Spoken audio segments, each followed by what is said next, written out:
Welcome to the Terrible Podcast with your hosts from SteelersDepot.com, where you can find all your latest and greatest Steelers news.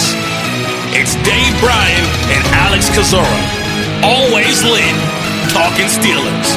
And now, here's Dave and Alex.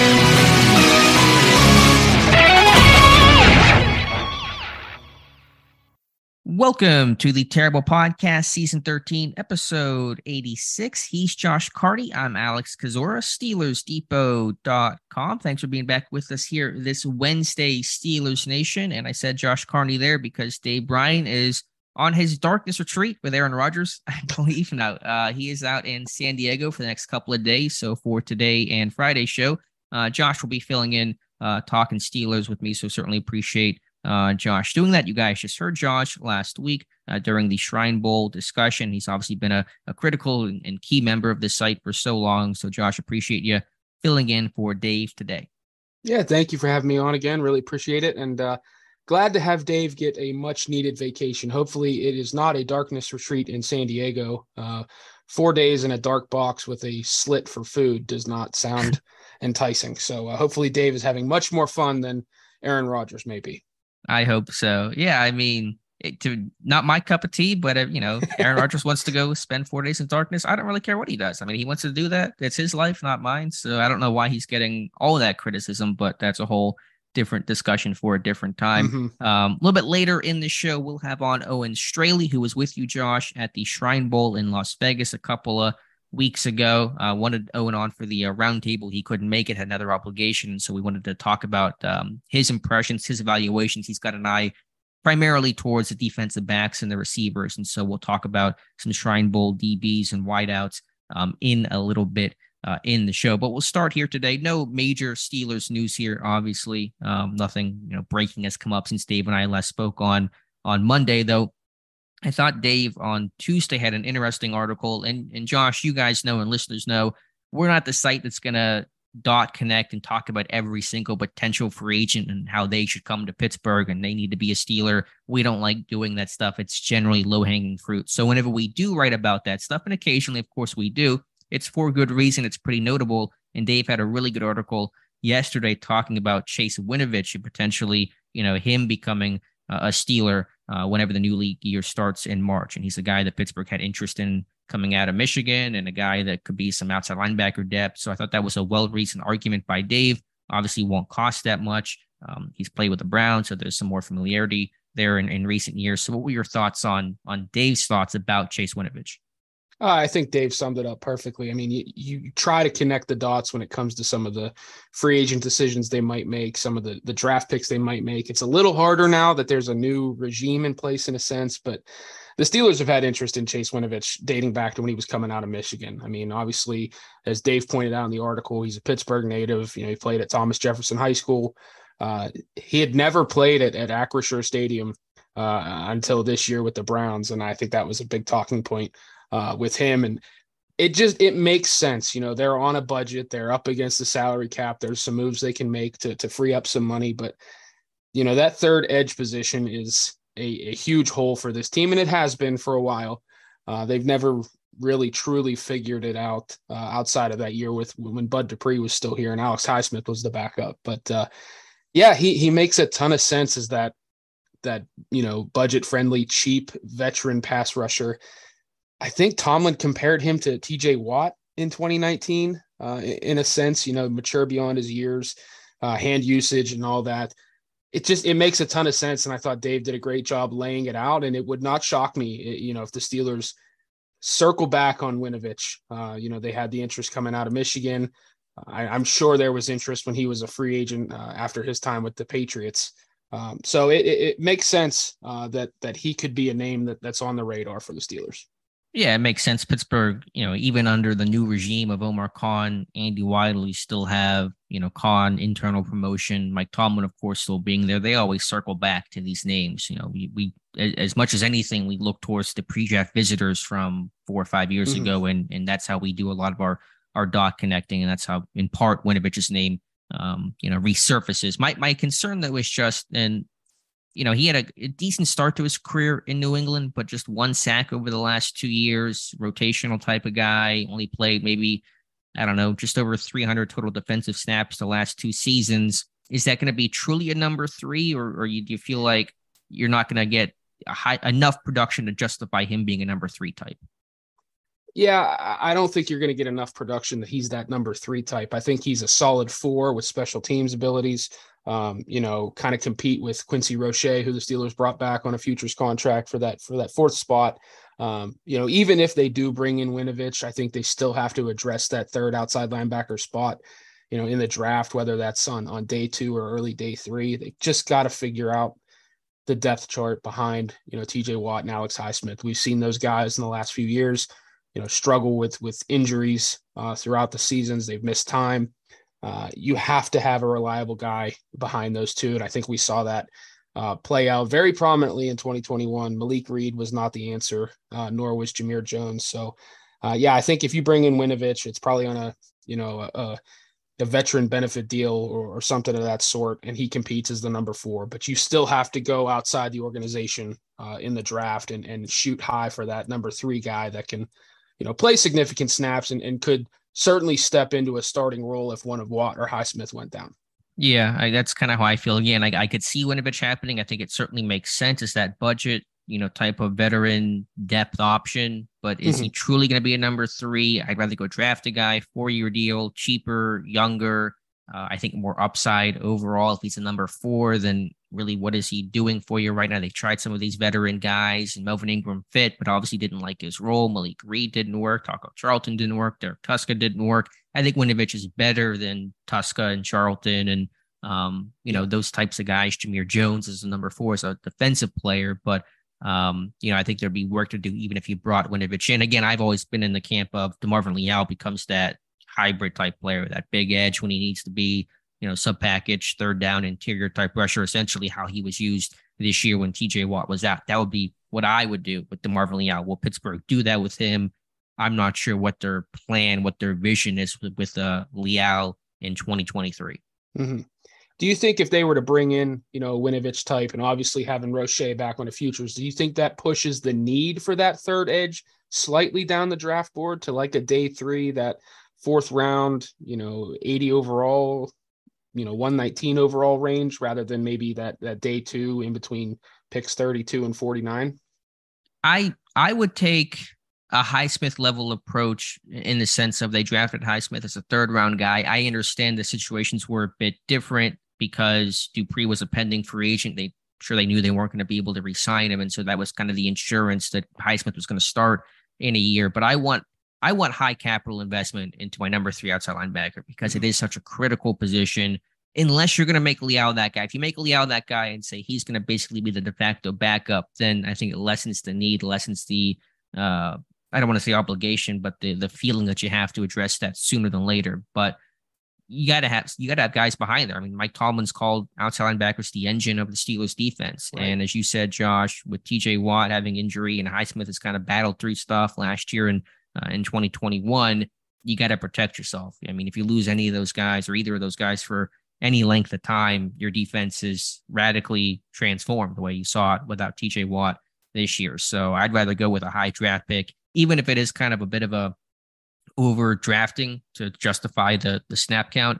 I think just the protection, the insurance it'll essentially give you, and there's no guarantee the player works out, obviously, all those caveats, but I think you want to have a higher draft pick than a lower draft pick to really try to get good, strong, quality depth in that position. Yeah, that's where I'm at. I mean, that Highsmith style approach, he was a 3rd round pick and it worked out perfectly. You've seen this team, try and take flyers on edge rushers on day 3, and it hasn't really panned out. But, as important as this outside linebacker position is for this defense, you have to have that guy that can, step in and play 35-40% of the snaps as a rotational piece. And that helps Highsmith and Watt stay fresh late into games where they need to be on the field for those high level pass rush reps. And it also helps them stay healthy late in the season where hopefully the Steelers are pushing for a playoff spot. So I think you absolutely have to invest heavily in it and with a higher draft pick compared to a day 3 lower round pick. Yeah, and I think, we'll see what the Steelers' approach is. I'm pretty confident they're going to take a flyer on a pass rusher late in the draft. Now, will they do it earlier? Is going to be the question. If you look at what Andy Weidl did in Philadelphia, and again, he wasn't the one making the picks, but he was kind of driving the bus in terms of setting the draft board and, setting everything up for Howie Roseman. Weidl gained that control in 2019. And so in 2019, they drafted Sharif Miller in the 4th round, a year where they only had a couple of draft picks. In 2020, they drafted Casey Toohill in the 7th round. In 2021, they drafted Teron Jackson and Patrick Johnson late on day 3. And in 2022, they drafted Kyron Johnson in the 6th round out of Kansas. And so they're always taking kind of shots on some of these, pass rushers because they know how important that depth is. And that's how you get to 70 sacks this past year, because you added so many quality pieces and so many rotational guys, and not just those names, obviously, but, Hassan Reddick and veterans like Brandon Graham, et cetera. But the philosophy in Philadelphia was always add pass rushers. I think Pittsburgh will do that again. They could double dip, I think, with a late round pick, one of those 2 7th round picks. But I think certainly you got to be looking at an earlier pick as well. Yeah, I 100% agree with you. I think you have to, seriously consider double dipping. Depth in the trenches and outside linebacker play is in the trenches at this point with the Steelers. You have to have that depth there, and those guys to be able to rotate in and out. And you saw it play out in Philly. I mean, they made it to the Super Bowl with just an incredible depth chart along the defensive line from a pass rush perspective. And the Steelers need that. I know that they want to have their guys on the field, 75, 80% of the snaps. But you have to have that depth that comes in and can take some snaps away and still be productive. And they just don't have that right now. So you have to invest. And yeah, I fully believe they're going to take a shot with one of those 2 7th round picks on a pass rusher. All right, moving on now, staying with the draft, though. ESPN's Todd McShay had his mock draft go up this morning and has the Steelers taking Oregon cornerback Christian Gonzalez at number 17. It's a really strong cornerback class. There's going to be several first-round guys going off the board. And so I know you wrote that up a little bit earlier today, Josh. What were your thoughts there on Gonzalez at number 17 to Pittsburgh? Yeah, it's a common name that continues to be, linked up with the Steelers in a lot of these mock draft exercises. In McShay's first mock, I think he had Paris Johnson, the Ohio State offensive lineman, to the Steelers. But in this latest exercise, obviously he had Johnson going a lot higher. So cornerback became a need there. And, with guys like Joey Porter Jr. and Illinois' Devin Witherspoon off the board in this exercise, he went with Gonzalez. And I'll tell you what, Gonzalez is kind of that new age corner. He's 6'2". He was on the Bruce Feldman freaks list for his, just athletic testing numbers. He's probably going to run in the 4.3s when it comes to his 40 time. I think he was clocked at almost 23 miles an hour. Yeah, 23.3 miles an hour on GPS tracking this past season. He's got a vertical jump of 42 inches. I mean, he's a physical specimen, and the tape really backed it up at Oregon. He transferred from Colorado, so he stayed in the Pac-12, went to Oregon, and he only allowed 39 catches last year. I think his passer rating against was 73 or 74.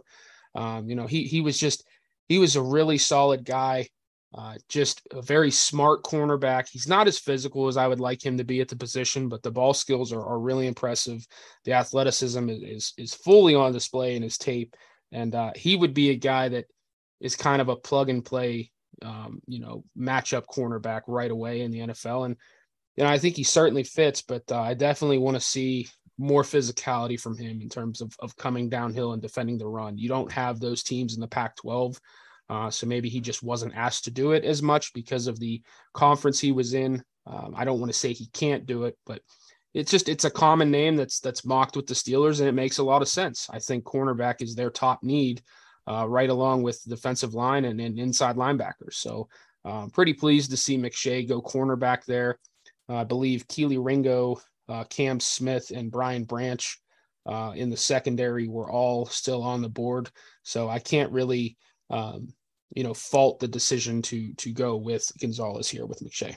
Yeah, I get it. And I know that Dave and I and you've talked about as well, the focus on the trenches, O-line, D-line, but you just kind of wonder, is the value going to be there at 17? Now that's still a long ways away, and who knows what everything's going to look like by the time, late April rolls around. But, in terms of the offensive lineman, it's hard to really pin down a guy unless a tackle falls, and typically they don't fall that much. Defensive lineman, trying to find that Steeler type in the first round.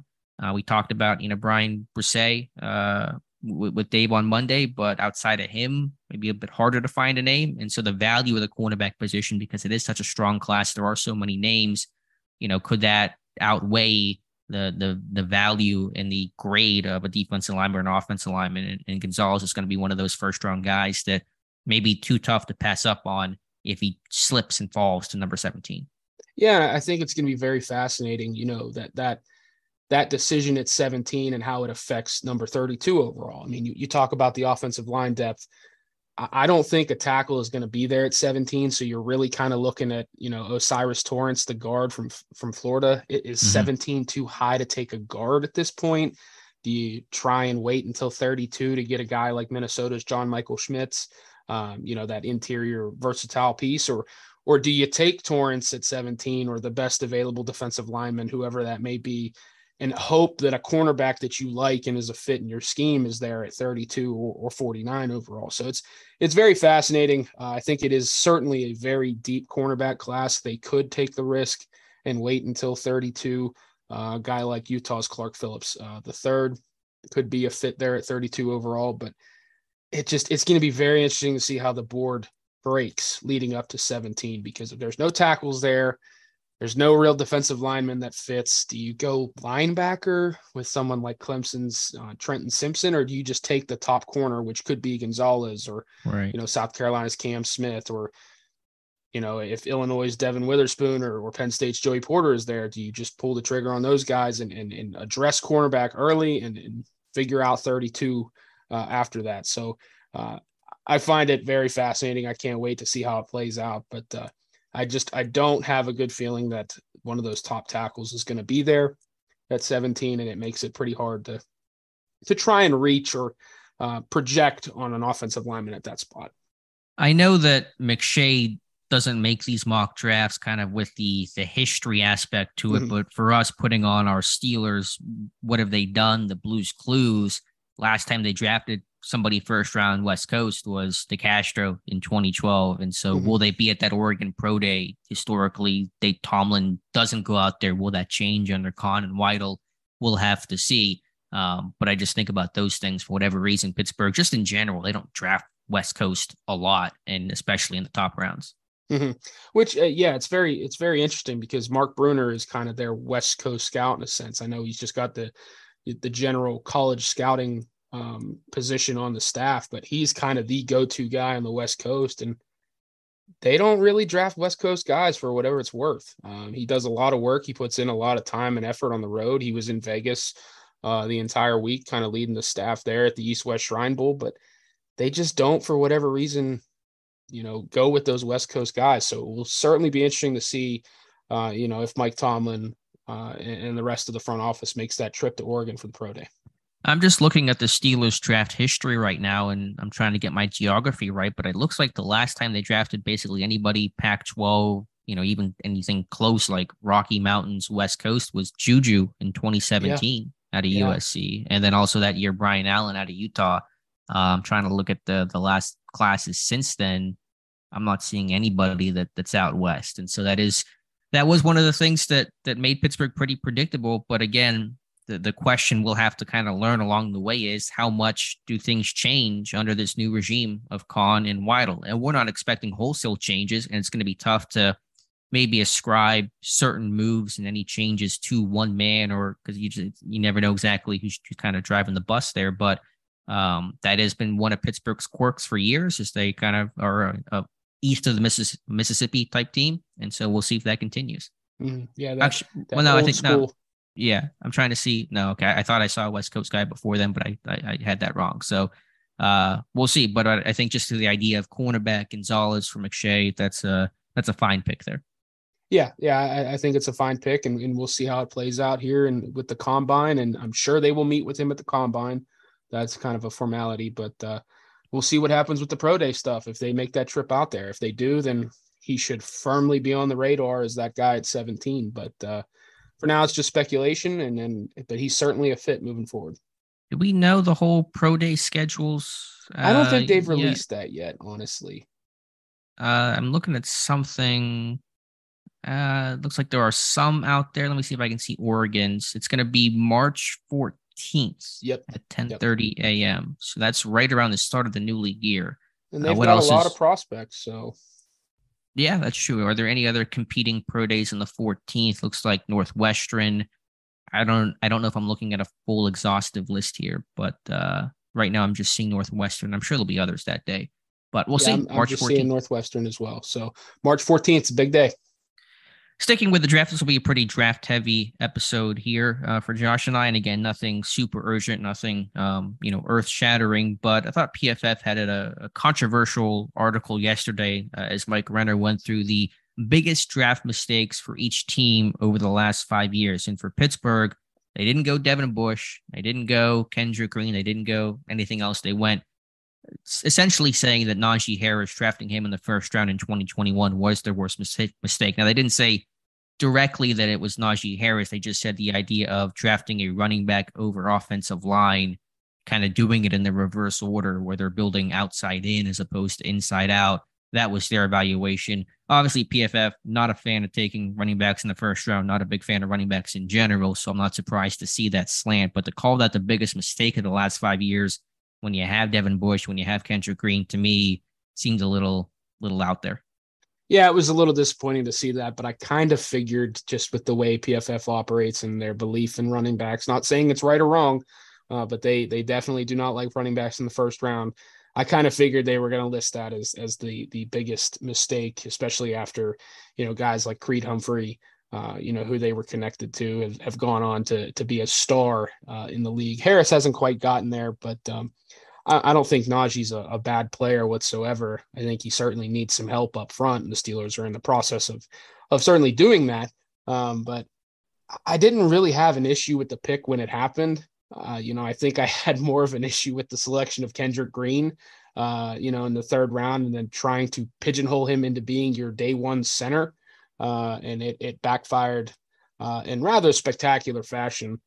So that to me is their biggest mistake over the last 5 years. It felt like oh crap, we need a center. This guy played some center in college. Let's get him. And it has not worked out. And they obviously had to spend some money in free agency to correct that mistake rather quickly. But that is the biggest mistake. I don't view Najee Harris as a mistake. I think they got a guy that they evaluated as a top tier running back. Who can run the football, who can catch the ball in the backfield, is a good pass protector, is a very good guy in the locker room overall, off the field as well. I thought that, the character probably came into a significant factor with selecting him. Right. I don't view him as a mistake at all. Do I like running back in the first round? Not really. But he's a good player. He's a productive player. Kendrick Green is by far the biggest miss for me, though, Alex. Even over Devin Bush? Yeah, I think so, because Bush flashed as a rookie and then obviously got hurt. The last 2021 was a train wreck for him. In no uncertain terms. I thought he was better this past year. Not up to a top 10 pick, but I think without the injury, we feel a lot differently about Devin Bush. But with Kendrick Green, I think all of us with Steelers Depot were just completely off that pick originally. I don't even think he was on many of our boards due to his measurables. So that's the one where it was like, initially, this doesn't make any sense. Then they're going to make him play a position he only played 4 games in college, and he's going to be the day one starter. This isn't a good decision. So, I would give Green over Bush just because I thought Bush's rookie year was solid and he was on the right path before the injury. Yeah, I mean, I hear what you're saying. I think Kendrick Green was the worse evaluation of the two for the reasons you mentioned, that they tried to, because Mike Tomlin, I think in 2021 said that they drafted Kendrick Green because they wanted a day one ready experienced center, and Kendrick Green was none of those things. So that was a really confusing comment. But I think Devin Bush was just simply the more costly pick, obviously, because he's the first round guy and he's the guy you traded up from 20 to 10 to go get. And so, teams miss on third round picks. Obviously, there was a big cost of that, and it hurt the team in a lot of ways in 2021. But, that's more common than the guy and especially for Pittsburgh to trade up. Their history of trading up was Troy, Santonio Holmes, and now Devin Bush. And one of those things is not like the others. And so just the weight and the cost of the investment in that. I think the evaluation on Bush was, and this could be debated some, was better than Kendrick Green. I understand why they took Devin Bush. They wanted that athletic linebacker, sideline to sideline type to replace Ryan Shazier. So I understood where their head was at. And I was I like Devin Bush coming out of college. I know Dave and I had some really good debates. I think Dave has been proven more right about Devin Bush than I was, but I can see where their head was at for Devin Bush. I really struggled to understand where their head was at when it came to Kendrick Green. Yeah, that's spot on. I totally understood the decision to trade up for Devin Bush. They thought they were getting that Ryan Shazier-like linebacker that was going to plug that hole, at a key position defensively. And early on, it looked like, maybe they were going to be right. And then obviously the injury happened. But yeah, with Kendrick Green, you just never saw it. And then especially with Tomlin's comments afterwards, it really made you wonder if we were dealing with the same Kendrick Green. Like, was there another Kendrick Green out there that they wanted to select and accidentally picked this one? Because Tomlin's comments were so far from the actual facts with Kendrick Green that it made absolutely no sense whatsoever. But yeah, I certainly understand the argument with Bush giving up that draft capital to move up into the top 10 and get him, and it not working out. But I do have a hard time kind of moving on from the Green mistake, because there were some other centers out there. Correct me if I'm wrong. Wasn't Quinn Miners still on the board at the time, or did he go just before? I think he went right after Kendrick Green went. Okay. So, and I mean, Quinn Miners hasn't been great with Denver, but I think we all liked him a lot more than Green, and could certainly see the fit at center, especially with the work he did at the Senior Bowl that year, and had more experience at center in college than Green did. So that's in large part why that's the biggest mistake for me, because they completely whiffed on that pick, and we had to slog through 17 games of Kendrick Green at center for one season. Yeah, I think regardless of how you order it, Bush or Green, those are both bigger whiffs, bigger mistakes than Najee Harris. And I understand. And listen, I can appreciate PFF's stance. I'm of the mindset of building things inside out. I think you have good trenches, so your running back's going to look better. It's harder to do it the other way around. But, if you look back to 2021, the next offensive lineman who went after Harris was taken at 24 wasn't until pick 37 with Landon Dickerson, who's a good prospect and I think has a bright future in Philadelphia, but had his medical concerns coming out. And I don't think many people thought him as like a clear can't miss first round type of guy. So there wasn't like an offensive lineman staring Pittsburgh in the face that they passed up on to get Najee Harris. I mean, Christian Darrisaw went one pick ahead of Pittsburgh to Minnesota at 23. So had there been that offensive lineman, and there was Creed Humphrey, but he fell. And listen, I love Creed Humphrey as much as anybody. I wanted them to draft Creed Humphrey at 24, but there wasn't that pick at 25 or 26 that stud offensive lineman that Pittsburgh deliberately passed upon to get Najee Harris. So I think it kind of weakens the argument of this team valuing running back more than they valued offensive line. Yeah, and I think the common argument you would hear, counter argument to that is, we'll just trade down, and you get more picks and take a Landon Dickerson later in the first round. But the Steelers don't really do that. And I think having a guy like Harris inserted into the culture of the locker room and of the team moving forward was far outweighed, gathering another mid-round pick to move down a few slots. So I think they trusted their evaluation on Najee. They believed in the player and the person, and they thought he was a good fit. And he has been. I mean, obviously, first part of last season was a little frustrating, but he was clearly not healthy. And he finished the season strong. And I think he's a solid running back. He's not a elite level running back by any stretch of the imagination, but he's very solid and fits exactly what the Steelers are trying to do at this point, which is run the football like they did in the past. And we saw that in the second half of the season. And I think he's been a solid first round pick. I don't really have any issues with it outside of that 30,000 foot view notion of no running backs in the first round. Yeah, he's a good player. And my big brain take is draft good players consistently. And you're going to be better for it coming out the other side in that long term. And I understand it may not be the optimal value, but he's a good player, and there were a lot of bad players drafted in the first round that year, as there is every single year. So if you can do that with him and Pat Freiermuth, you can and you will make it work. Now, I think this team, will they reinvest in offensive line this year? We'll see. It's been a long time since they've had a high pick in offensive line. That's certainly, I think, a valid and fair critique of this team. They've not drafted an offensive lineman in the first or second round since 2012 when they did so with David DeCastro and Mike Adams. And so, we'll see if that changes this year. It's kind of a coin flip if it will or not. But if you draft good players, you're going to be okay. And they drafted good players in Najee Harris and Pat Freiermuth. Yeah, and I think the great thing is too, and I know some people don't care about this as much, but you got a team captain in his second year with that pick as well. That's important within the room. And I just think the character of Najee should weigh heavily against, the perceived value of the position. Draft good players, draft good people, and you're going to have a successful program in a sense. And I think Harris has helped that in many ways with Pittsburgh in his first 2 years. Yeah, and they're going to be leaning on Harris again in 23. The offense should, at least it better, open up to some degree, but there's still going to be a run-heavy approach. And again, well, not again, but just to make the point that Dave and I have talked about before, Jaylen Warren's been good for this run game. It's been good for Najee Harris to have a more committee than asking Harris to be everything. And Harris is no longer the workhorse every down, all situations back, but I think he's in some ways better for it to stay fresher. And you saw him, look healthy and strong the second half of the season. So I think we're both in agreement, not the biggest mistake. And it seemed to be the general feeling from the comments whenever I wrote that article up. Mm-hmm. All right, Josh, we'll take a pause here. I want to get to Owen Straley to get his thoughts on the DBs and wideouts from the Shrine Bowl. So we'll take a pause and come back with Owen.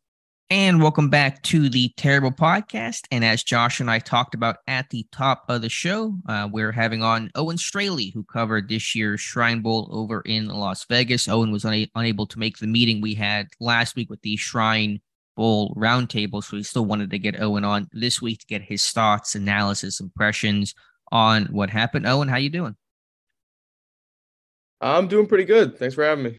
Yeah, for sure. So just overall, we'll spend about 20, 25 minutes with you just getting your thoughts. I know you're played, defensive back in college, and so that's kind of the lens in which you really look towards your scouting towards. And so just a very basic question off the top. Who was maybe that one DB that surprised you or stood out the most during the week of Shrine Bowl practices? Yeah, so for me, that would definitely be Keitrell Clark out of Louisville. A little bit of an undersized kid, about 5'10", 176, what he measured in at. I had him as one of my 5 guys to watch prior to the event. He was a 2-time All-ACC kid at Louisville playing on the boundary, and then kind of had some talks with his coaches before his senior year where, they both kind of agreed for his draft stock and their development as a defense, it might be better to kind of move him inside a little bit more, make him a little more versatile before coming to the NFL level. So in Vegas, he played in the slot, he played on the outside, and was making a lot of plays at the catch point throughout the week.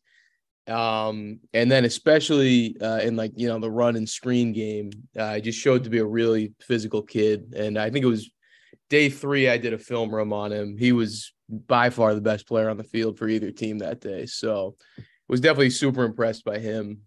Just competitiveness at the line of scrimmage, at the catch point, and then particularly the physicality that I think will translate really well to the slot at the next level. I know it's still so early and, rankings are going to fluctuate with the combine and pro days upcoming, but is he a day 3 type? Where would you roughly slot him right now? Yeah, I mean, I think earliest probably late day 2, just based on, size measurements, right. Kind of, the team still undervalue the nickel slot position a little bit, but yeah, I think, probably I had him, I think late day 3 or late day 2, early day 3. Okay. Let me just ask you a very big picture question. I know that he's kind of kicked inside, and so it'll be less relevant for him, but you mentioned how he was kind of playing more of the boundary earlier in his career. How tough of a transition do you think that is for the outside cornerbacks? Because obviously in college, the hashes are wider. There kind of is more of a true boundary and field side, less so in the NFL. Is that a tough adjustment for those kind of more pure boundary corners in college to consistently play with more space where the receiver can really kind of run a fuller route tree? Yeah, I mean, I think naturally to the boundary, a lot of it gets developed by kind of how they release off the line of scrimmage. So, if they release inside, say, I mean, they can really only run like a slant at that point from the boundary. Whereas when you get that widened field, you got to be really conscious of like kind of that big post and, digs, different routes where they can kind of run to space. So I think for a lot of guys playing the boundary, you have a little bit of help from that overhang, usually the will linebacker to that side. So anything that they're going to run in breaking, you've got a little bit of help. Whereas to the field, they've got a ton of room to hit it between the corner and the apex player, which is considered the first player inside of the corner to that side. So just a lot more space and a lot more isolated. And then as far as moving from the boundary into the slot, now you kind of open yourself up for that two-way go where it becomes really hard to kind of get up and crowd them at the line of scrimmage. Josh, you have a question for Owen? Anything that you wanted to ask? I know you guys were there together. Yeah, Owen, we went into the week talking about Terrell Smith from Minnesota, kind of that bigger, longer corner, pretty physical overall. Just what did you see from him early on in the week, and where do you see his fit being in the NFL? I know that our own Tom Mead had a draft profile up on him shortly after the Shrine Bowl, but that was a guy we kind of talked about going into the week that we were intrigued with. Yeah, to me, he was interesting because just watching his tape at Minnesota, he was able to, despite mainly playing on the boundary, he played a lot in the box. They blitzed him off the edge quite a bit. Was really did well for himself, kind of boxing, pulling guards and sending runs back inside. So that was impressive to see. Had him as another guy that I wanted to watch heading into the week. As far as ball skills, I didn't necessarily think they were like top notch. I mean, he does a good job of playing, when he can kind of squeeze receivers from the upfield shoulder, he does a good job of playing through the hands, but he's not much of a high point guy. I don't anticipate him being a, high level takeaway guy. And then as far as the speed, I think he told us that he was looking to run like 4.3. He had a ridiculous 200-meter dash time in high school, 20.84 seconds, was fifth best in the country at the time. And I think a lot of times with guys like that, he sort of reminds me of Terrell Edmonds in athleticism sense, where he's a really, really great long speed guy, but I think kind of some lack of explosion and twitch in the hips might kind of put him into trail position more often than you'd like. So I think I talked to you about it a little bit. I could potentially see him kind of becoming more of like a box safety dime backer type at the next level. Mm-hmm. He's got a role, but I'm not sure if that role is a full-time boundary corner. Yeah, he was a track star in high school. I think that's the thing that stood out to us initially, along with his just general size. I know that he had a pretty solid first few days there. I think he had the breakup in the end zone in team sessions there late, but kind of disappeared as the week went on.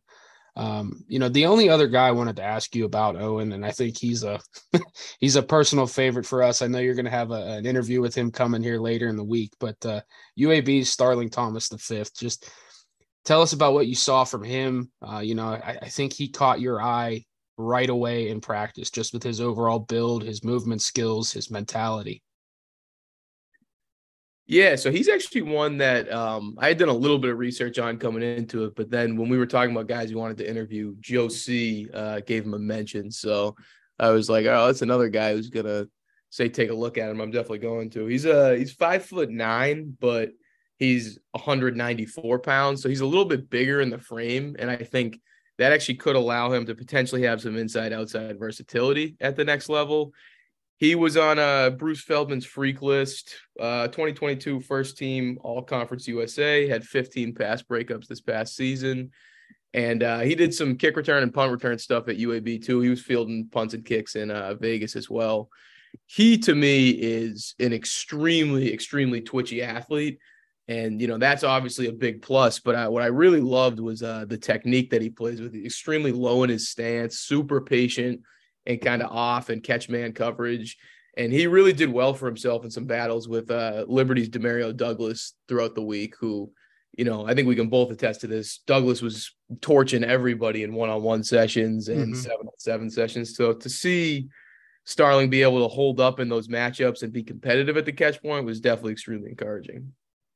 And again, just ask the question. I mean, that seems to be, is he a borderline day 2 guy, or is maybe the lack of height going to knock him down and teams just trying to figure out what to do with him?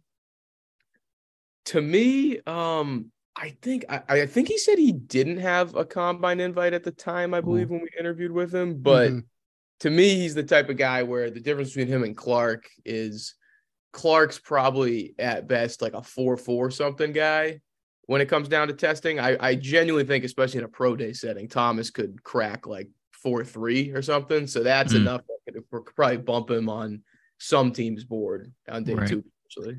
Let me ask you about any small school guys, whether it's secondary or just any small school, as to catch your attention, because I always have an eye towards those types as they kind of play up against, some Power 5 and Division 1 types. Any small schoolers anywhere that caught your attention, Owen?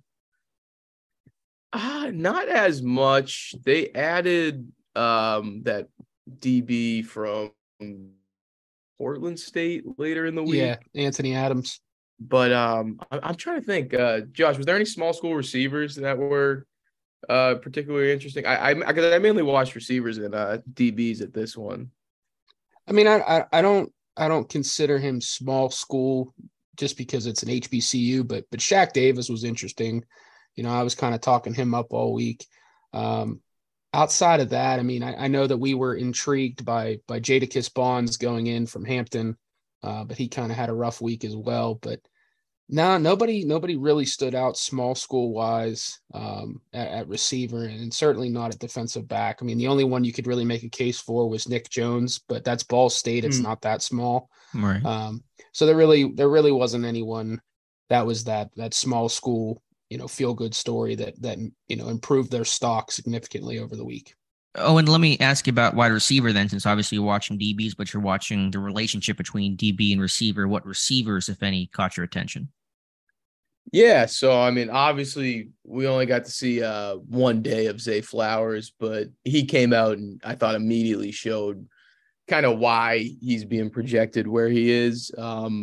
Great. I mean, obviously you watch the tape, like elite after the catch type stuff, but he actually is a really good separator at the line of scrimmage and was doing a nice job of just kind of nuanced route running. Good job of leaning on DBs up top to create space and was really good at the catch point. So he definitely impressed in his 1 day out there in full work. I thought, who was it? Liberty's Demario Douglas, again, just really great nuanced route runner from the slot. Was just able to kind of separate with ease all week long. UCLA's Jake Bobo, a little bit more of a limited athlete, but bigger frame, very, very technical route runner. And he was still able to kind of create enough separation and had really good hands at the catch point. So I think he's an interesting guy to me at the next level because I don't necessarily think he has the wiggle and ability to separate at the line of scrimmage to stay on the outside despite his bigger size. So I think he might be potentially looking at a big slot type role and kind of some moments from other guys. Like we talked about Shaq Davis. I thought A.T. Perry had some moments, but those would be the main couple. Just putting aside the evaluation and the tape, I know you guys got to speak to these players. Was there anyone that was really fun to talk to? Anybody that was super engaging or had a really interesting backstory? Just even regardless of how well or how poorly they played on the field, was there anybody you talked to that you said, man, that's a guy that just a story that should be told? I really enjoyed talking to Harvard's Truman Jones. Yeah, part of that's, I grew up 30 minutes from Harvard, so I have enough experience kind of watching that and seeing that, but just an interesting kid. I mean, he put on about 60 pounds from the time he got to Harvard. He was originally going to be an off-ball linebacker, switched to a 4-3 defensive end.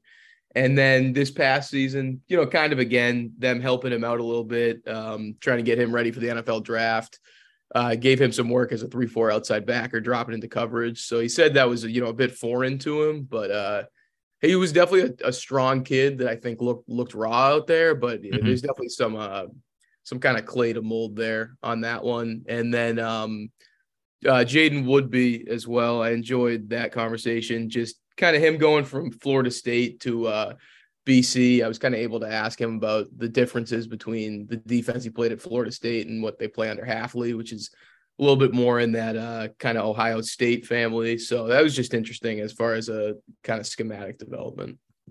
Yeah, I think, I know with Truman Jones that Tom Mead has a report coming up on him the next couple of days. It'll get posted on the site. So certainly look out for that. Josh, did you have any other questions you wanted to ask Owen about just what his impressions and takeaways were from the Shrine Bowl? I wanted to go back to cornerback quickly. A name that kind of surfaced when we first landed in Vegas was Indiana's Jalen Williams, just because of the conversations he reportedly had with Ike Taylor at the Hula Bowl. Obviously, Ike Taylor, former Steeler great, is now in the scouting department. I think we tried to watch Jalen Williams when we could, but Owen, just what were your impressions from him as the first part of that question? And then the second part, just what was your biggest takeaway from the week in Vegas, that being your second year there? Yeah, so on Jalen, I think definitely a slot guy. I mean, just like kind of smaller, bit of a limited athlete, it seemed. Had good ball skills when he's able to locate the ball and in phase. I thought he was calm enough out of phase playing the pocket, but to me, I just didn't see enough like high-end athletic traits for a guy of his size to think he's going to stick long-term at the next level. But he definitely seemed to be a high IQ guy. I think if he's in the right system, he could probably be, like a good communicator and things out there.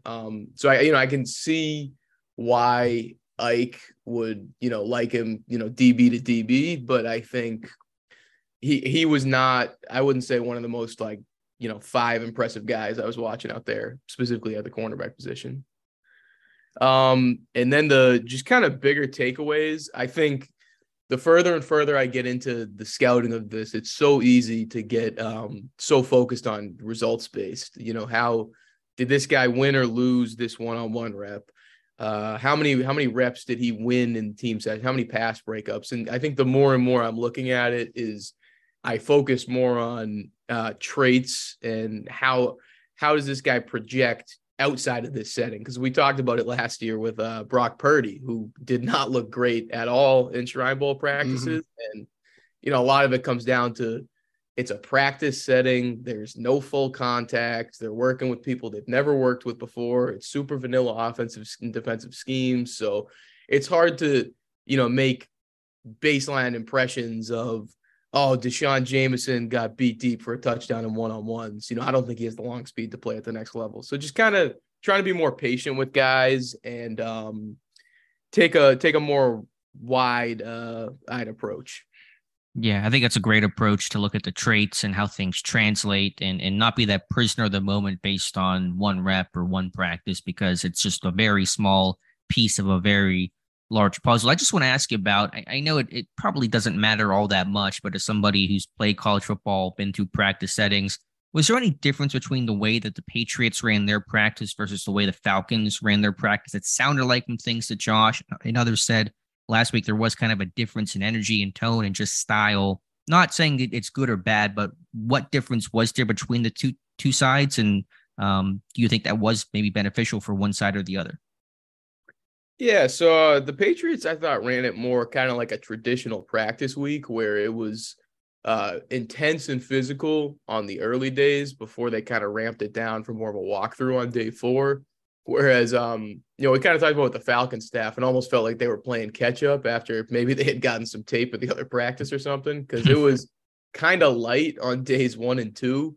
And then on day 4, when, it's supposed to be kind of a dress walk through rehearsal before the game, they're going, full on speed for basically an entire practice. So that was interesting. And then I thought the Patriots also had a little bit more of the competition periods earlier in practice. And then finally they did some, a lot of people will do the wide receiver DB one-on-ones. I like that they also incorporated the 2-on-2 drills where, you're kind of working on how to deal with stack formations and different things of that nature. 2-man route concepts with kind of, it's a more realistic look in my opinion, because, 90% of the time you're in some kind of pattern match. teams aren't running that much straight man, particularly coming out of the college level. Right. Yeah. Well, I think you guys, Owen, and obviously everybody else that was there did a tremendous job. So can't thank you guys enough for the coverage. Just have a couple minutes left. I want to just kind of pick your brain on some Steelers topics. I want to ask you about Cam Sutton and kind of just a very broad baseline question of what to do with Cam Sutton. I think we're both fans of him, the way that his game has grown, the versatility that he has, the value that he creates. But I personally, to a degree, wrestled with, do you pay this guy, 13, 14 million per year? And if so, is he really that true number one type corner, or do you pay him that money and then have to go try to still find a number one type corner? What is your evaluation of Sutton and how his game has grown, what his value is, and if he really can be a, whatever it means to you, number one corner in this league?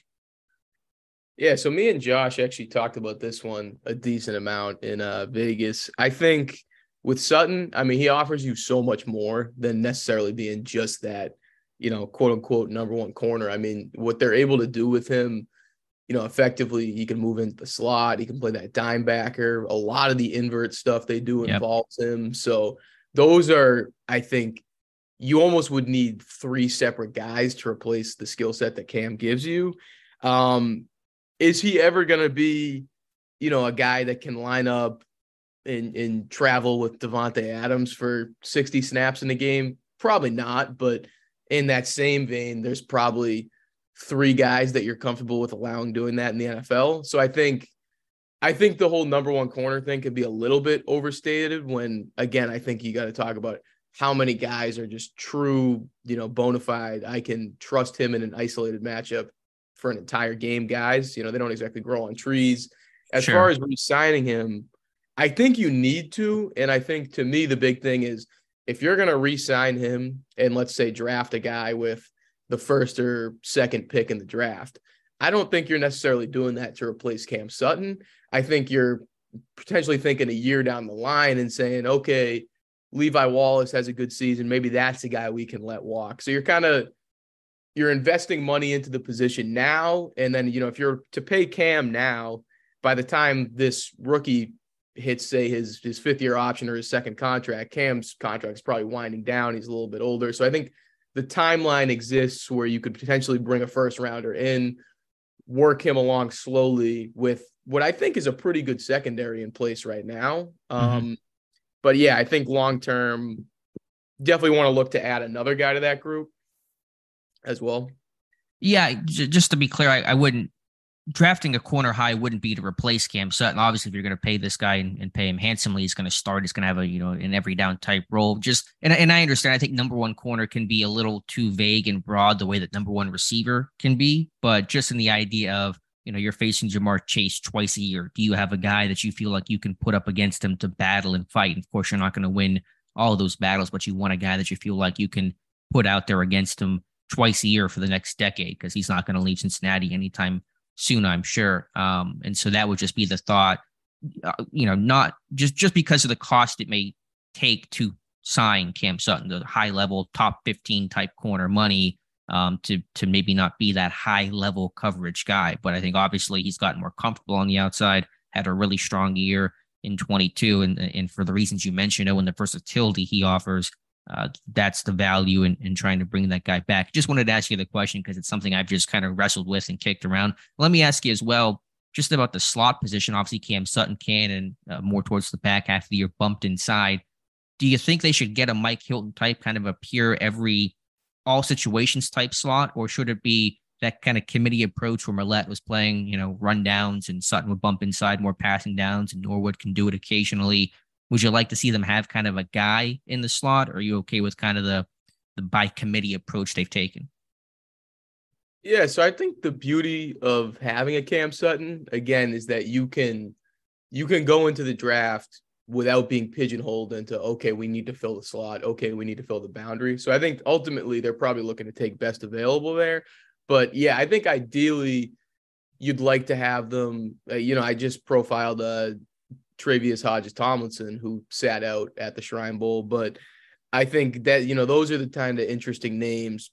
Kittrell Clark as well, another guy from the Shrine Bowl. But guys where you can play them, like you're saying, as an every down nickel, because, they like to use nickel on first and second down. And the problem is, I think, especially, when you start playing, let's say maybe like the Browns or a team that can kind of give you a heavy look and then spread you out, all of a sudden, you can get a talented slot receiver matched up on, say, Arthur Millette. And that's, never going to kind of work to your advantage. So I think the best you can be to find a guy that can both function as a run defender and also function as a high level, coverage defender, in more than just underneath flat and curl zones, which is kind of where Millette's limited to right now. So ideally, I think, yes, you'd like to find that guy, because I don't think you're going to make Sutton that guy permanently at this point, especially with what he's shown on the boundary. Right. Especially if you pay him 13, 14 million, obviously he's going to move around, but you want to keep him on the outside to justify kind of that cost.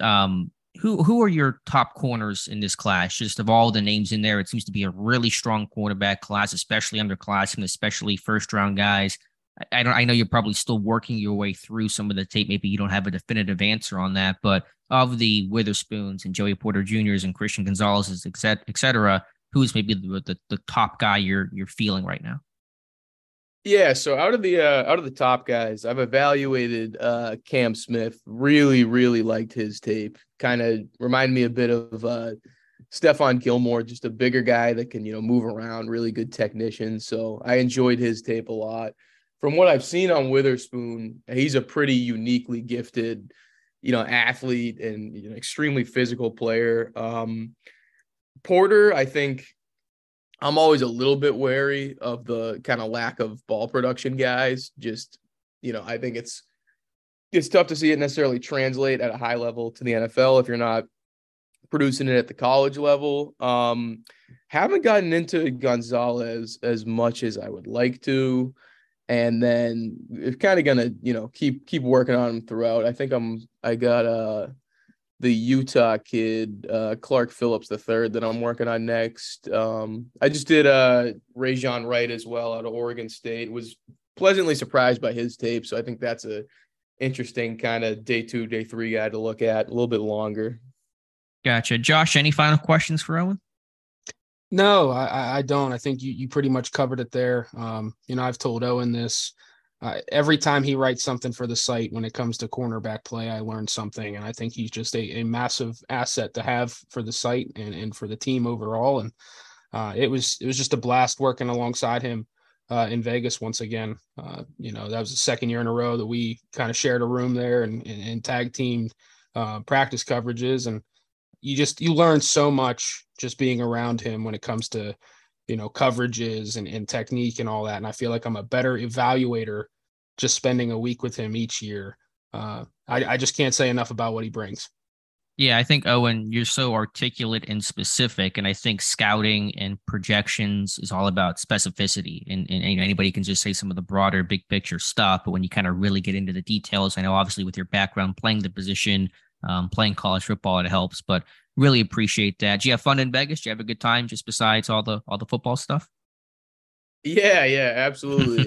We were actually Joe Clark and Joe C were able to do a little bit of gambling. Went much better for Joe C than everyone else. So I've heard. I'll leave it there. What were you playing? I know Joe C was roulette. Were you doing roulette? Yeah, we were originally kind of just bumping around, played a little bit of everything, and then me and Joe Clark looked at each other and we were like, hey, it might be time to tail some of Joe C's bets. So we were able to win some money back doing that. But oh man, all right. Well, I'm glad you did. Oh, and thank you so much. Really appreciate your time. We're gonna have you on either before the draft and probably one of our roundtables, or after the draft, assuming this team takes a defensive back at some point. So always appreciate your insight and thanks for making time for us, Owen. Yep, appreciate you guys having me on. And welcome back to the Terrible Podcast. And again, our thanks to Owen Straley for his great and measured insight, and really appreciate having his perspective as somebody who's played the game, and just really valuable information. So always excited to hear from Owen. Yeah, Owen was fantastic. Like I said, I learned so much from him every time I interact with him when it comes to coverages and defensive back play. He's so valuable to the team.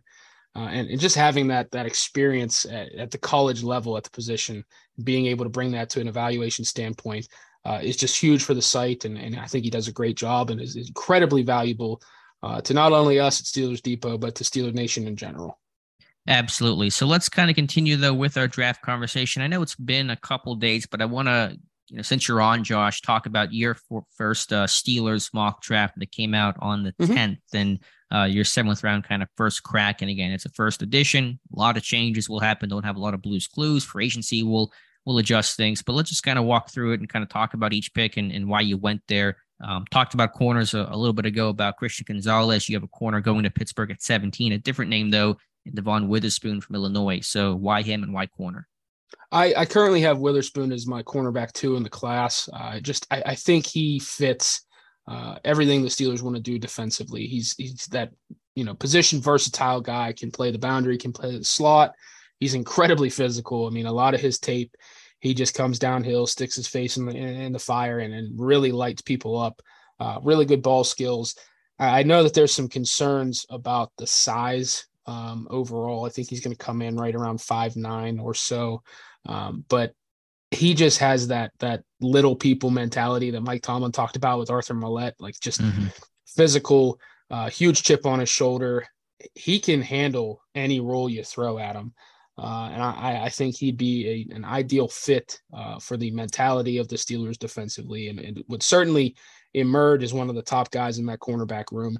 And that is with me assuming that, Cameron Sutton will be retained before free agency starts. So I think if you do that and then you get a guy like Witherspoon, I think your cornerback room is rebuilt rather quickly. Witherspoon might be that slot only guy, but I think he is a significant upgrade coverage wise from, guys like Mike Hilton and Arthur Millette in the past. So he could certainly play, all 3 downs on the field from the slot position. But I think he's one of the top guys in the class. He won the Tatum Woodson Defensive Back of the Year award in the Big Ten.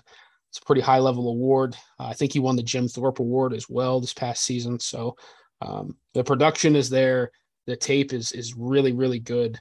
And I think he just screams Steeler to me, if it makes sense, just his play style. Right. What about round 2? Going trenches here with Dawan Jones, the big tackle from Ohio State. Yeah, you saw him for one day in Mobile. He had one practice and he kind of lit the world on fire in that practice. But yeah, again, just that big person. Obviously, the Steelers had interest in Daniel Falele the previous year out of Minnesota, kind of similar size. Jones just really impressive on tape. I think he moves pretty well for his size. He's certainly powerful.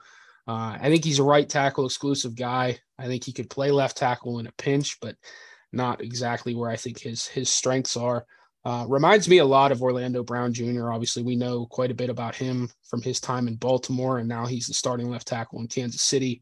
But Jones, when you get a chance to grab a guy that size who moves that well, he's 6'8", 375 pounds. Like, I think you have to take a shot on him. And especially if you're going to be a run-heavy offense, I think he's a better fit for the Steelers moving forward under Pat Meyer than maybe a Chuks Okorafor is at right tackle, just because of his ability as a run blocker. Do you think, let's say hypothetically they draft Dawan Jones, does he start day 1, week 1? Oh, probably not. I think they're going to roll with the same starting 5 from last year, at least to start the year. Okay. But I think he could certainly work his way into starting playing time. I think he would be that extra offensive lineman, the Trent Scott role early on. And I think with more experience and more development under Meyer, I think he could move into that starting role. I haven't watched a lot of his pass pro tapes. I don't know exactly how well he uses his hands in terms of, is he shooting 2 hands or does he do the independent hand usage? So that might be a learning curve for him. Right. And why he might be, on the bench is kind of that extra lineman early on. With the original pick in round number 2, 49th overall, a name that's become really popular in Steelers mock draft circles, Keanu Benton from Wisconsin. So I think I know why he's there, but I'll ask you the question, why Benton at 49? Yeah, just checks a lot of the boxes the Steelers look for. He's kind of one of those lone guys right now that fits what they look for at the position: size, weight, experience. Obviously, there's a lot of interest from the Senior Bowl. You kind of turned me on to his tape early on in this process when you pointed him out as a guy to watch, and really impressed with him overall. I thought he had a really good season at Wisconsin. And, I do think the Steelers will find a way to retain Larry Ogunjobi. I know I'm probably in the minority there, but okay. I really think that even if they do, they have to invest in the defensive line. Kind of that same conversation we had, about the edge position. You have to have that depth. And I don't think the Steelers quite have that right now based off of some of the guys that we saw last season. So, Benton just checks what they're looking for. I think he can, move all over the defensive line. He comes from a really good program at developing defensive linemen in Wisconsin, and just a name that really fits what they need in the trenches. What's your thought process on Ogunjobi returning? Because I think it is probably a minority position. Not saying it's wrong, not saying that it can't happen. It's been just really quiet on Ogunjobi about his status, but what's the thought there? I think just the familiarity, getting another year to show that he can, stay healthy, rebuild some of his stock. I think he flashed a lot at times. And I think just having that familiarity and obviously that clear-cut role will be enticing to him. I think it'd be a 1-year deal again. I don't think it'd be a multi-year deal. But he still has a ways to go to kind of rebuild that stock after that foot injury. Cause I know you know this, but he previously agreed to a 3-year, I think it was $41 million deal with the Bears in free agency last year, and obviously failed his physical. And I know that he was dealing with the foot injury early in training camp and wasn't as productive as he has been in the past in his career. But I just think, another year to kind of rebuild his stock, have a clear-cut path to starting level snaps in Pittsburgh would be enticing, especially playing next to a guy like Cam Hayward. True. Good point. All right. 3rd round. You might have to help me on the pronunciation. I looked it up before, but do you know the pronunciation? Can I just pass the baton off to you here? Okay. Go ahead. 3rd round pick. It's Henry To'o from Alabama. Guy that was a 3-year starter at Tennessee, was a team captain there. And then he transferred to Alabama for the 2021 season, emerged as a leader there, and then shockingly went back to school for the 2022 season. Had a really good year from the Crimson Tide. I know he's slightly undersized. I know he's listed at 6'2", but he's probably going to come in around 5'11", about 225, 230. I know that there were a lot of people in the comments saying that that's a bad pick because he doesn't get off blocks. And if you didn't like Devin Bush, you're not going to like To'o. But I don't see Devin Bush in his tape. I see a guy that can play all 3 downs. He can slide on ball and rush the passer. He can play off ball. He's good in coverage. He's got really good ball skills for the position. He certainly struggles at times to get off blocks. I will say that. He can be swallowed up by some of those SEC guys, but he also has the ability to kind of just process things a lot quicker than a guy like Devin Bush, did in his time in Pittsburgh. And I think that's going to help him at the NFL. He's going to see things faster, be able to slip some of those blocks and be in position to make plays. And I think obviously with, Bush hitting free agency, Robert Spillane hitting free agency, Marcus Allen hitting free agency, you're going to need to invest early at the inside linebacker position. And I thought 80th overall was kind of that good slot for him. Yeah, fair take there. Round 4, kind of a Calvin Austin 2.0 with Tank Dell out of Houston. One of the smaller players in this year's draft, was at the Senior Bowl and certainly turned heads. So what's your thoughts on Tank Dell? Yeah, very similar to Calvin Austin III, and I know I got a lot of pushback in the comments on that. I know I'm kind of on my own island here, but I'm not entirely banking on Calvin Austin III entering the 2023 season. I know obviously he had the foot injury. He looked good in camp at times, but he's never played in a preseason game, let alone a regular season game. He obviously didn't come back from the reserve injured list late in the year. I think they need that yak guy. And if you're banking on Calvin Austin being that, and it doesn't work out again, then you're in a tough spot. I kind of just want to add that similar style. And even if Calvin Austin, pans out, then you have 2 dynamic after the catch guys. Dell isn't the best route runner, but even in Mobile, I just continue to see clips of him getting open and making plays. And his tape at Houston is a lot of fun. I want a guy that can, take a short pass and house it from 70 yards out. They need that explosive style playmaker, and you can never have too many of those. Yeah, no, I understand it. Austin, that rookie season being washed with a foot injury, especially, you're never quite sure how those guys, bounce back. I worry about it being a bit too redundant, but I understand the point that you're making there, Josh. So the 7th round picks, I'm not too familiar with. So just kind of roll through the two 7th round guys and why you picked them. Yeah, two guys I saw in Las Vegas at the Shrine Bowl. 236th overall, I grabbed Jerome Carvin, interior offensive lineman from Tennessee. 20 starts at left guard, 17 starts at right guard, 5 starts at center in his career at Tennessee. And that's against elite level SEC defensive linemen. He played Georgia every year, Alabama every year. This guy was a 2-year captain at Tennessee, 5-year starter. Came into college as a 4-star right tackle prospect and eventually kicked to, I believe it was left guard initially, because Tennessee had Trey Smith, who's obviously a starter for the Chiefs now at right guard. Carvin, just a really smart player. He's slightly undersized, but I think he could be that solid interior depth guy at the next level, can wear multiple hats, knows what everyone's supposed to do at every position. You could put him at right tackle in a pinch. He's done it a few times at Tennessee. I was just looking for depth and versatility in the trenches here, especially on the interior, and he fit it perfectly. High character guy, experienced, Power 5. I thought he had a solid week in Las Vegas. Outside of Carvin, I went at 248th overall in the 7th round. I grabbed Andre Jones, an edge out of Louisiana. Again, a guy I saw in Las Vegas at the Shrine Bowl. 7.5 sacks last season for the Raging Cajuns. Had 17.5 for his career, 30 tackles for loss. The thing that stood out to me was just his build.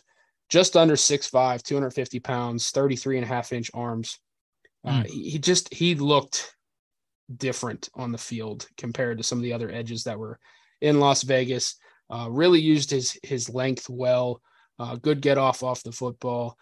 He hit one of the linemen in the pass rush drills with the DeMarcus Ware fake spin. I had not seen anyone else try that throughout the week, but he hit him with the fake spin.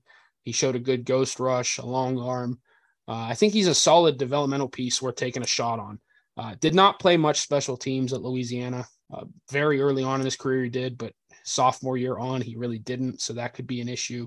But that size and some of the pass rush moves that he showcased had me very intrigued. And I thought it was a good 7th-round flyer to take.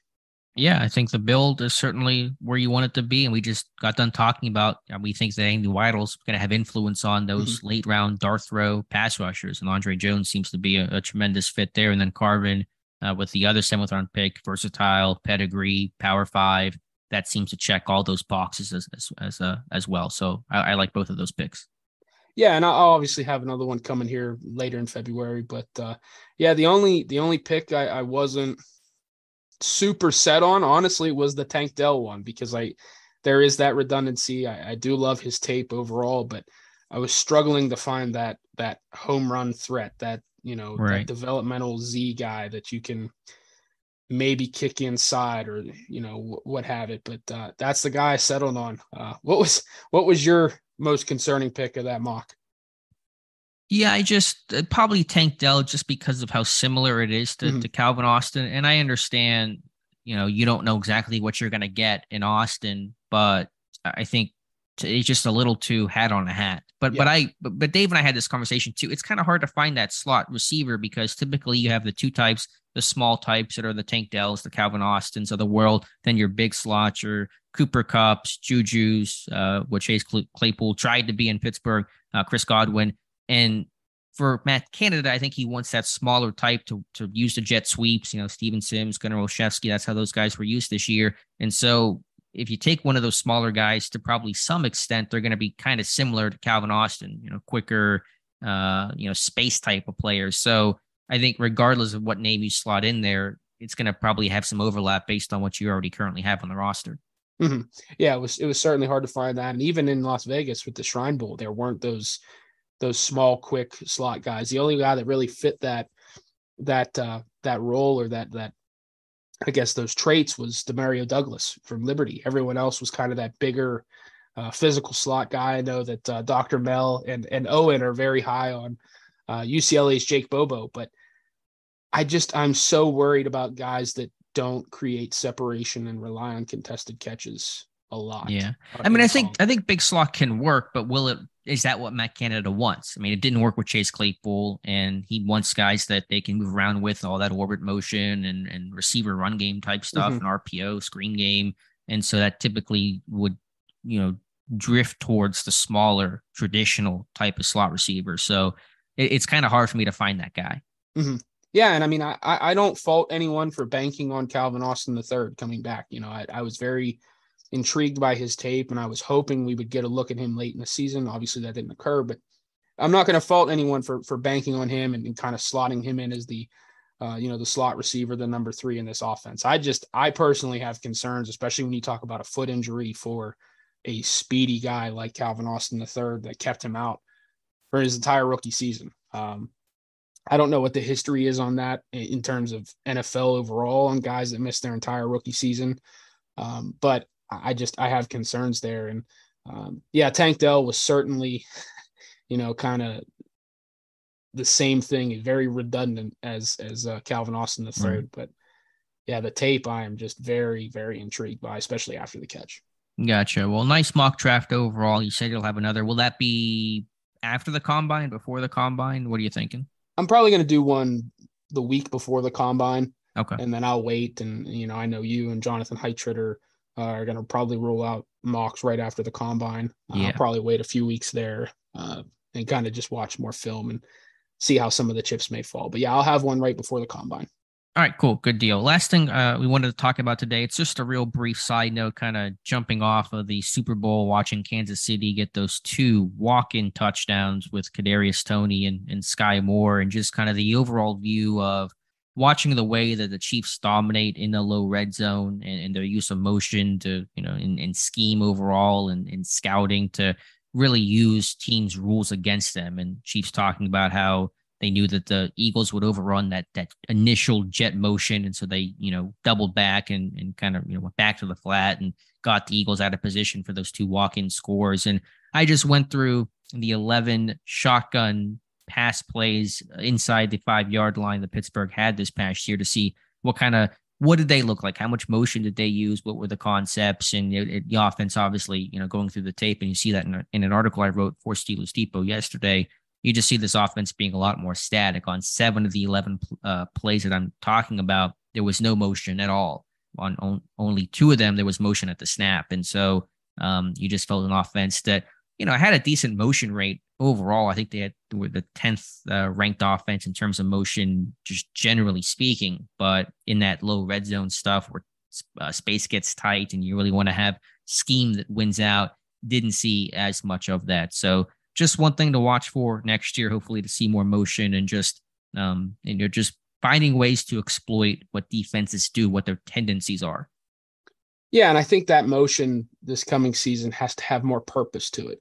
Yeah. It might not be for that play specifically, but you've got to watch what the defenders are doing. I think that's what Andy Reid, Eric Bieniemy, and the Chiefs did a fantastic job of on those 2 touchdowns in the Super Bowl was, they had seen how the Eagles kind of tried to pass things off in the secondary and communicate, and just using the return motion and scheming them up on the same play on opposite sides of the formation on back-to-back drives was just masterclass stuff from Andy Reid. And I think if the Steelers are going to take a step forward in 2023, you have to be able to have success in that lower red zone, kind of like you pointed out. That video, it's a minute long with all 11 plays in the lower red zone. It's very static looking. It's very just, hey, here's one-on-one. We're counting on our guys to win. Right. I understand the belief in your guys and putting them in those situations to go ahead and win a matchup, but you also have to try and scheme things up and make it easier. And it doesn't feel like the Steelers are doing that at all.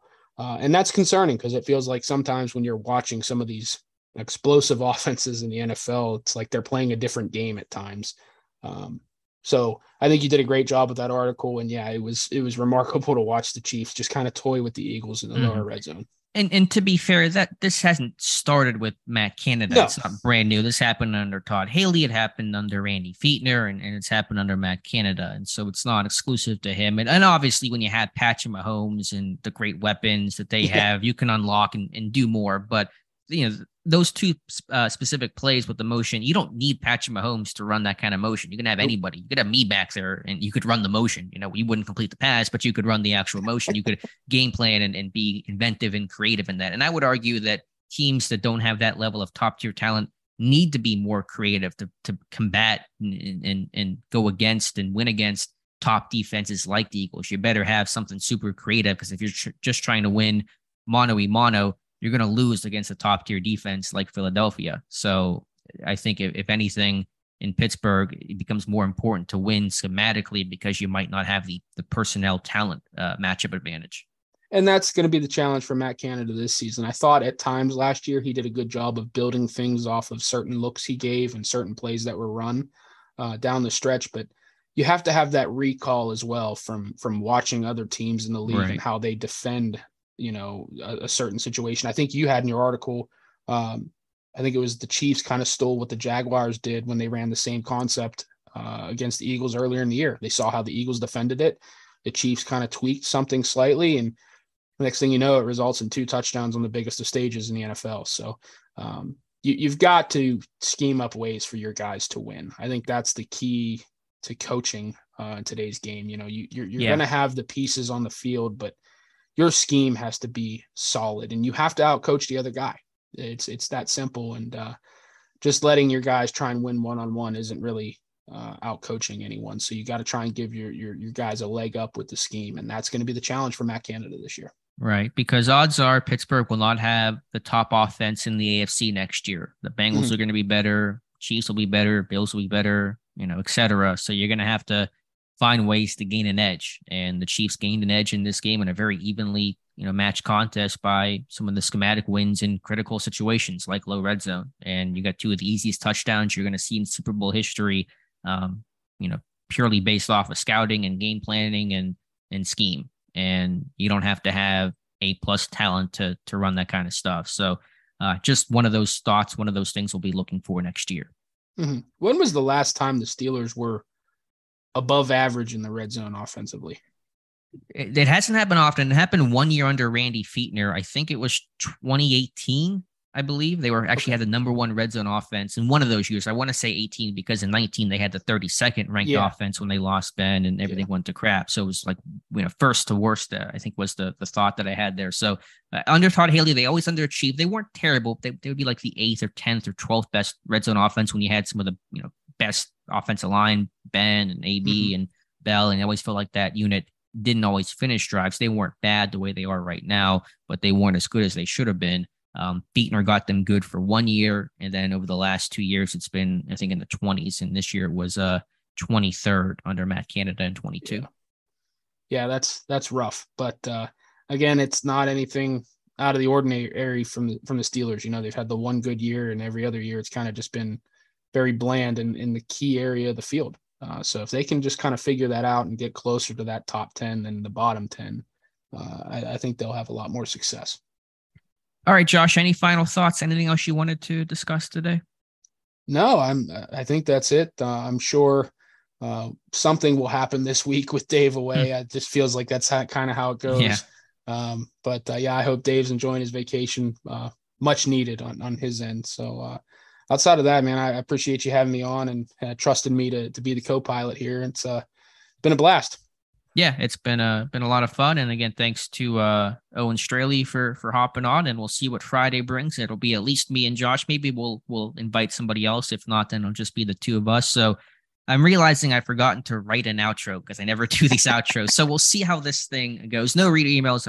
Dave has the email key. And so we didn't get a lot of those, I think, on Monday. Probably don't have a whole lot of emails right now anyway. So those will probably return next week. But be sure to follow Dave Bryan on Twitter at Steelers Depot. Be sure to follow Josh on Twitter at by Josh Carney. You can follow me on Twitter at Alex_Kozora. If you want to make a donation to the site, there's a link on the homepage. Appreciate you guys hanging out with us today. Thanks for listening to. Let me start over and try again. I almost got to the end and I go too fast, and then we're keeping all this in. But let me just do the actual outro here.